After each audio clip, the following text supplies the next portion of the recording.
We have word that Dave Ayers, 42 years of age, emergency support goaltender, will be forced into service here for the Hurricanes. The National Hockey League is a glorious event taking place in the countries to encourage and enhance the ability of the players.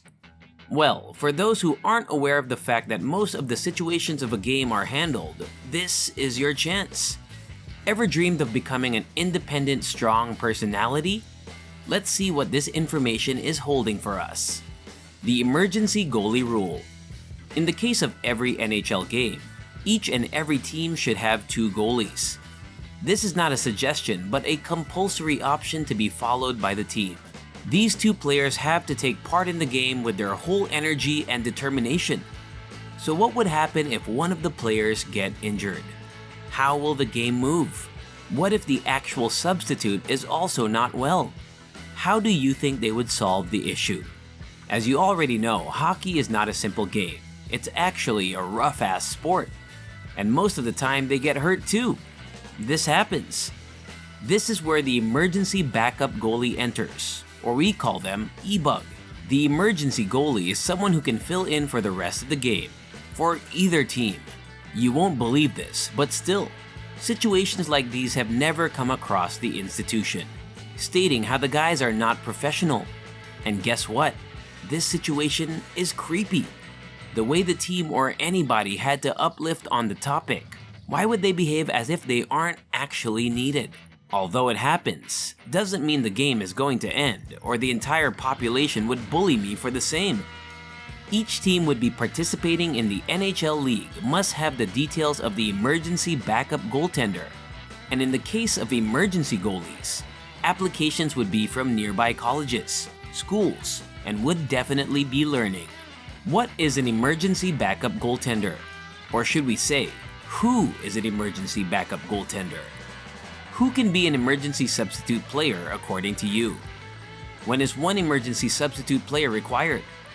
What are the requirements for an emergency backup goaltender to be a part of the game? Will he always get a chance to play the game? Or will he be staying by watching the game? A lot of questions need to be answered, right? There have been a volume of or a tons of doubt in the minds of people to recognize or how to apply for being an emergency backup goaltender. And in this session, we will try and cover all the answers to these. And it will be shocking. To begin with, an emergency substitute or backup goaltender steps into the court when a team does not have 2 healthy goaltenders. These health issues could be due to injury, illness, or it could be even because of suspension and a replacement from minor leagues. A replacement from the minor leagues cannot reasonably report to the NHL team in time for a game. According to the prescription given out by CBA, an emergency backup goaltender will not be counted as a team's active player or roster.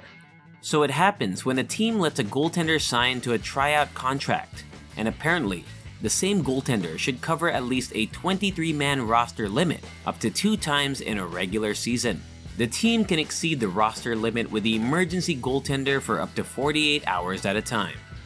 Eventually, in the case, if a club's goaltender couldn't appear for the game or is unavailable due to any of the reasons like injury, illness, or league suspension, like we discussed earlier, the club who needs a member apply for the same to increase the active roster, only to replace the junkie or the unavailable goaltender. And this is how a person who wishes to be a part of the game gets a chance. In case of an emergency backup goaltender who signed the contract, he and the other 2 NHL goaltenders are permitted and required to have their warm-up sessions together, like learn from the best. And if the reason to appoint an emergency backup goaltender was due to the fine reason of injury or illness, doesn't help them from escaping the warm-up session and would definitely have to be healthy enough to dress up for the game. But still, the team would be counted on the basis of the actual members, and they won't count the emergency backup goaltenders. It's a very common observation of the people on how much a player gets paid.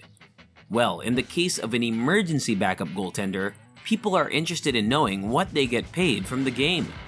There's always a misconception that people who engage in sports are the ones who are least interested in studies. Anything can be done when the right moment comes.